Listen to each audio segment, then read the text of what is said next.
नमस्कार। आज हम बात करने वाले हैं फिजिक्स के कुछ सबसे फंडामेंटल नियमों के बारे में।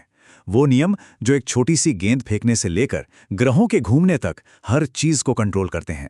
तो तैयार हैं? तो एक बिलियर्ड्स ब्रेक और एक रॉकेट लॉन्च, इन दोनों में क्या कॉमन हो सकता है? सुनने में तो काफी अलग लगते हैं, है ना? पर मजे की बात यह है कि इन दोनों के पीछे एक ही पावरफुल फिजिकल प्रिंसिपल काम कर रहा है। चलिए मिलकर पता लगाते हैं कि वो क्या है। तो चलिए शुरू करते हैं। किसी भी इंटरैक्शन को समझने के लिए हमें दो बेसिक आइडियाज को समझना होगा। एक है धक्का और दूसरा है जोर। तो सबसे पहले बात करते हैं मोमेंटम की, जिसे हम संवेग कहते हैं। इसका कॉन्सेप्ट ना बहुत सीधा साधा है।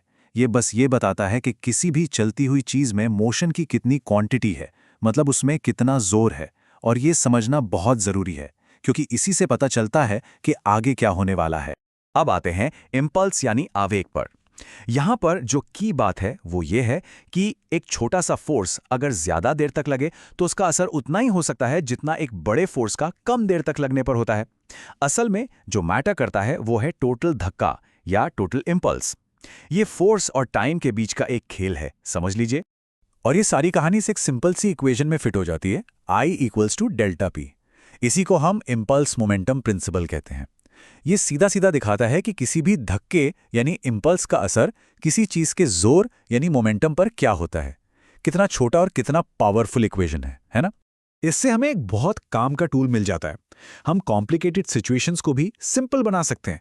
हमें हर छोटे मोटे फोर्स पर ध्यान देने की जरूरत नहीं है। हम बस ऑब्जेक्ट पर लगने वाले नेट या टोटल इम्पल्स को देख सकते हैं और उससे ही सारा हिसाब किताब हो जाता है। ठीक है, तो अभी तक हम एक सिंगल ऑब्जेक्ट की बात कर रहे थे। अब हम अपना फोकस थोड़ा बड़ा करते हैं और एक पूरे सिस्टम को देखते हैं, जहां कई सारी चीजें एक दूसरे से इंटरैक्ट कर रही हैं। और यहीं पर फिजिक्स का एक और खूबसूरत नियम सामने आता है। इसको समझना जरूरी है। देखिए, इंटरनल फोर्सेस वो होते हैं जो सिस्टम के अंदर ही लगते हैं। जैसे मान लीजिए दो बॉल्स हैं और वो आपस में टकरा रही हैं, तो वो एक दूसरे पर जो फोर्स लगा रही हैं वो इंटरनल है। और न्यूटन के थर्ड लॉ के हिसाब से ये फोर्सेस हमेशा इक्वल एंड ऑपोजिट होते हैं, तो वो एक दूसरे को कैंसिल कर देते हैं। दूसरी तरफ है एक्सटर्नल फोर्सेस। ये बाहर से लगते हैं, जैसे किसी ने हाथ से उन बॉल्स को धक्का दे दिया। और सिर्फ यही एक्सटर्नल फोर्सेस ही पूरे सिस्टम के टोटल मोमेंटम को बदल सकते हैं। और ये इस सेक्शन का सबसे सबसे इंपॉर्टेंट पॉइंट है। अगर कोई सिस्टम क्लोज्ड है, मतलब उस पर बाहर से कोई धक्का नहीं लग रहा, तो उसका टोटल मोमेंटम कभी नहीं बदलेगा। चाहे अंदर चीजें आपस में कितना भी टकराएं, कुछ भी करें, टोटल मोमेंटम कांस्टेंट ही रहेगा। ये नेचर के सबसे फंडामेंटल लॉज में से एक है। चलिए सोर्स के पेज 9 से एक बड़ा मजेदार एग्जाम्पल देखते हैं। एक गोला है जिसे सीधा ऊपर फेंका गया। जब वो अपनी सबसे ऊंची हाइट पर पहुंचता है तो एक पल के लिए रुक जाता है, मतलब उसका मोमेंटम हो गया 0। अब वो हवा में ही फट जाता है। ये एक इंटरनल एक्सप्लोजन है ना? बाहर से तो कोई धक्का नहीं लगा। अब मान लीजिए वो 3 टुकड़ों में बट गया। एक टुकड़ा ए नॉर्थ में गया, दूसरा बी ईस्ट में गया। तो कंजर्वेशन लॉ हमें बताता है कि फटने से पहले अगर टोटल मोमेंटम 0 था, तो फटने के बाद भी इन तीनों टुकड़ों का टोटल मोमेंटम 0 ही होना चाहिए। इसका मतलब हम ए और बी की डायरेक्शन और स्पीड से तीसरे टुकड़े सी की डायरेक्शन और स्पीड का पता लगा सकते हैं। है ना कमाल? ये तो जादू जैसा लगता है। तो अब इस पावरफुल कंजर्वेशन प्रिंसिपल को हम एक बहुत ही कॉमन चीज पर अप्लाई करते हैं, कोलिजन्स यानी टक्कर। फिजिक्स में जब हम कोलिजन या इम्पैक्ट की बात करते हैं तो हमारा मतलब होता है एक ऐसा इंटरैक्शन जो बहुत ही कम समय के लिए हो, लेकिन उसमें लगने वाले फोर्सेस बहुत बहुत ज्यादा हों। सोचिए, बिलियर्ड बॉल्स का टकराना या एक कार एक्सीडेंट, ये सब परफेक्ट एग्जाम्पल्स हैं। ये बहुत शॉर्ट लिव्ड पर बहुत इंटेंस इंटरैक्शंस होते हैं। अब कोलिजन्स भी अलग अलग तरह के होते हैं। एक तरफ है बाउंसी कोलिजन्स, जिन्हें हम इलास्टिक कहते हैं, और दूसरी तरफ है स्टिकी कोलिजन्स, जिन्हें इनइलास्टिक कहते हैं। पर यहां जो सबसे जरूरी बात याद रखने वाली है वो ये है कि कोलिजन चाहे कैसा भी हो, बाउंसी हो या स्टिकी, टोटल मोमेंटम हमेशा हमेशा कंजर्व्ड रहता है। हाँ, काइनेटिक एनर्जी यानी मोशन की जो एनर्जी है वो कभी कभी हीट या साउंड में बदलकर लॉस्ट हो जाती है, खासकर स्टिकी कोलिजन। और यहां सोर्स के पेज 15 से एक मजेदार बात निकल कर आती है। अगर दो एक जैसी चीजें जिनका मास बिल्कुल सेम है, आपस में परफेक्टली इलास्टिक तरीके से टकराएं तो वो बस अपनी वेलोसिटीज एक्सचेंज कर लेती हैं। बिलियर्ड्स में यही तो होता है। जब क्यू बॉल एक रुकी हुई बॉल से टकराती है तो क्यू बॉल लगभग रुक जाती है और दूसरी बॉल उसी स्पीड से आगे चल पड़ती है। फिजिक्स का कितना शानदार डेमोन्स्ट्रेशन है।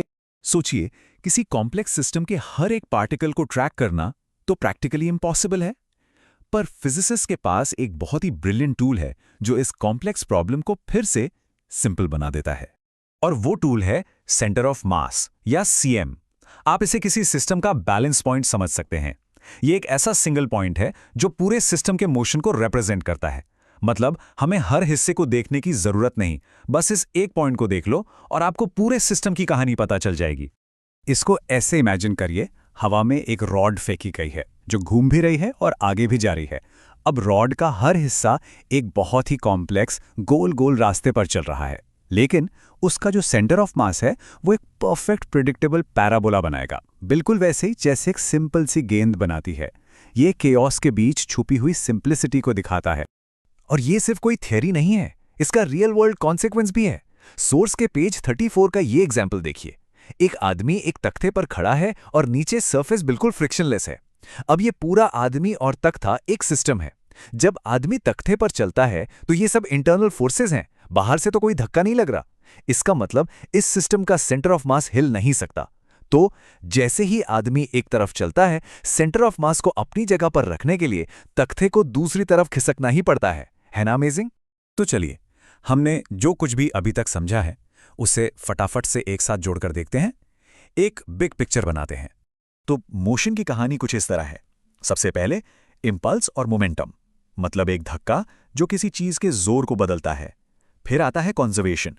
एक क्लोज सिस्टम में टोटल जोर कभी नहीं बदलता, चाहे अंदर कुछ भी होता रहे। फिर हमने देखा कोलिजन्स, टक्करें, चाहे वो बाउंसी हों या स्टिकी। मोमेंटम कंजर्वेशन का नियम सब पर लागू होता है। और आखिर में सेंटर ऑफ मास, एक सिंगल पॉइंट जो हमें सबसे कॉम्प्लेक्स सिस्टम के भी सिंपल ट्रू मोशन के बारे में बताता है। देखिए कितना लॉजिकल फ्लो है।